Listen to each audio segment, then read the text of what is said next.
Assalamualaikum warahmatullahi wabarakatuh. Alhamdulillahi ahad. Wassalatu wassalamu ala sayyidina Muhammad. Amma ba'd. Bismillah, nama saya Nur Hayati dengan NIM 22110011. Di sini saya akan menyelesaikan tugas UAS saya ujian akhir semester dengan dosen pengampu Ustadz Arif Fanani MPD tentang manusia dan pandangan hidup.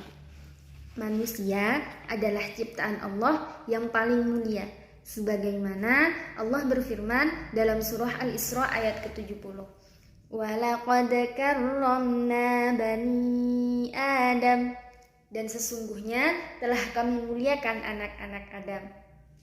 Dan manusia adalah makhluk Allah yang paling tinggi derajatnya di antara makhluk-makhluk yang lain, karena manusia oleh Allah dikaruniai akal, pikiran, dan rasa.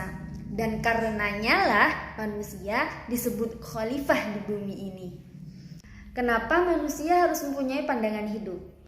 Karena pandangan hidup itu menunjukkan adanya proses berpikir, dan berpikir itu adalah sebagai tanda dia adalah manusia. Sebab di antara makhluk Allah yang ada di dunia ini, hanya manusialah yang bisa berpikir dan hanya manusialah yang berakal. Apa itu pandangan hidup? Pandangan hidup artinya pendapat atau pertimbangan yang dijadikan pegangan, pedoman, arahan, dan petunjuk hidup di dunia. Pendapat atau pertimbangan itu merupakan hasil pemikiran manusia berdasarkan pengalaman sejarah menurut waktu dan tempat hidupnya. Pandangan hidup itu bukanlah timbul seketika atau dalam waktu yang singkat saja, melainkan melalui proses waktu yang lama dan terus-menerus, sehingga hasil pemikiran itu yang dapat diuji kenyataannya. Hasil pemikiran itu dapat diterima oleh akal sehingga diakui kebenarannya. Dan pandangan hidup itu sifatnya kudrati, artinya sesuatu yang pasti dimiliki oleh setiap manusia. Nah, karena sifatnya kudrati ini, maka pandangan hidup ini dapat menentukan pola pikir dan pola hidup seseorang. Bahkan pandangan hidup juga bisa menentukan masa depan seseorang. Lanjut, sumber-sumber landasan manusia.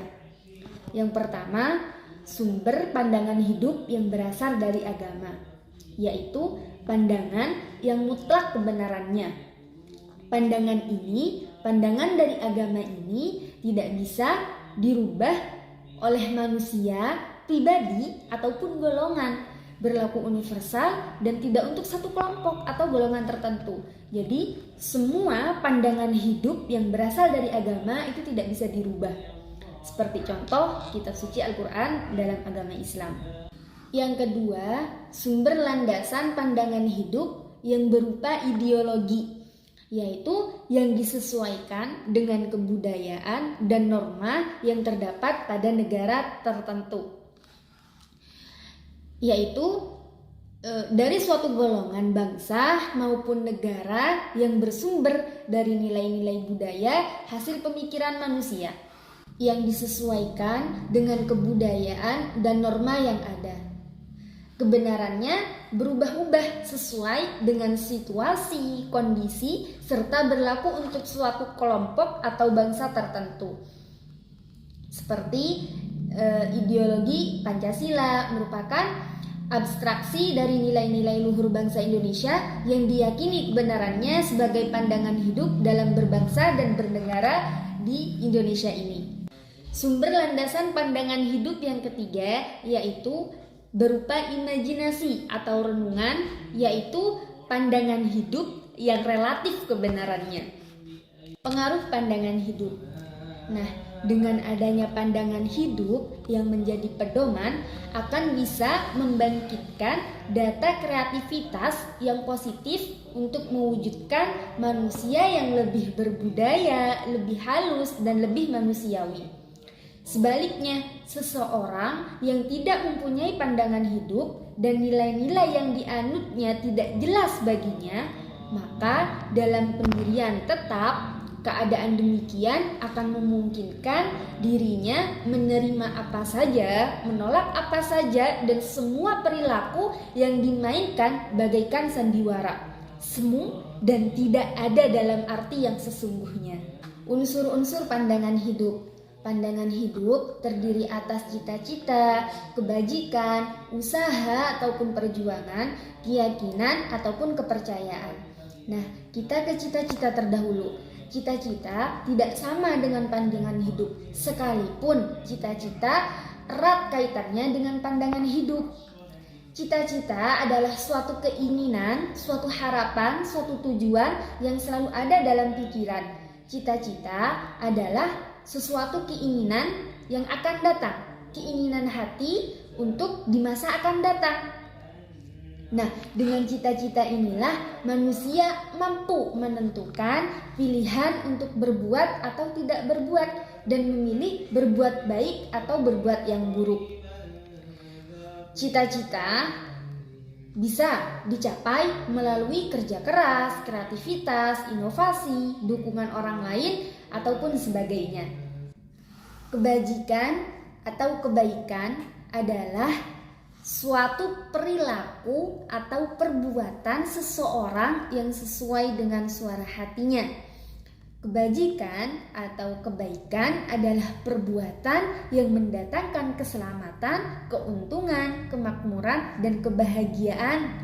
Pada hakikatnya sama dengan perbuatan moral, perbuatan yang sesuai dengan norma-norma agama dan etika. Selanjutnya, pengalaman. Pengalaman adalah sesuatu yang pernah dialami, dirasakan, dijalani. Dan pengalaman adalah keseluruhan peristiwa, perjumpaan, dan apa saja yang terjadi pada manusia dalam interaksinya dengan alam, dirinya sendiri, lingkungan sekitar, ataupun lain sebagainya. Dan dengan seluruh kenyataan. Usaha atau perjuangan adalah kerja keras untuk mewujudkan cita-cita. Kerja keras dapat dilakukan dengan otak atau ilmu maupun dengan tenaga atau jasmani atau dengan keduanya. Pada dasarnya, menghargai dan meningkatkan harkat dan martabat manusia. Dan untuk bekerja keras, manusia dibatasi oleh kemampuan.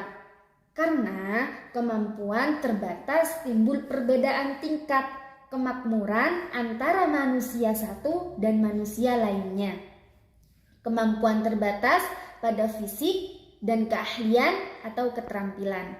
Nah, manusia dengan rasa kebersamaan dan cinta kasih antar sesama, maka ketidakmampuan atau keterbatasan yang menimbulkan adanya saling bergotong royong atau tolong menolong antar sesama. Keyakinan dan kebenaran. Keyakinan adalah sebuah sikap yang ditunjukkan oleh manusia saat dia merasa cukup kenal dan menyimpulkan bahwa dirinya telah mencapai kebenaran. Karena keyakinan merupakan sebuah sikap, maka keyakinan seseorang tidak selalu berlaku atau keyakinan semata bukanlah jaminan kebenaran. Dari segi bahasa, keyakinan berasal dari kata yakin yang artinya percaya, sungguh-sungguh. Kepercayaan berbeda dengan keyakinan. Keyakinan dan keimanan berada di atas istilah kepercayaan.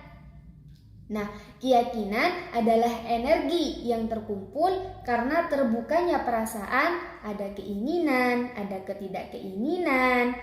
Ingatan terasa lebih kuat, energi percaya bertambah, berubah menjadi energi keyakinan.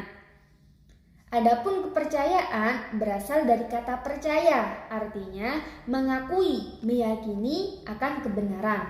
Kepercayaan adalah hal-hal yang berhubungan dengan pengakuan atau keyakinan akan kebenaran. Keyakinan atau kepercayaan yang menjadi dasar pandangan hidup berasal dari kata akal atau kekuasaan Tuhan, langkah-langkah berpandangan hidup yang baik. Langkah yang pertama yaitu kita harus mengenal terlebih dahulu apa yang akan menjadi pola anutan bagi hidupnya.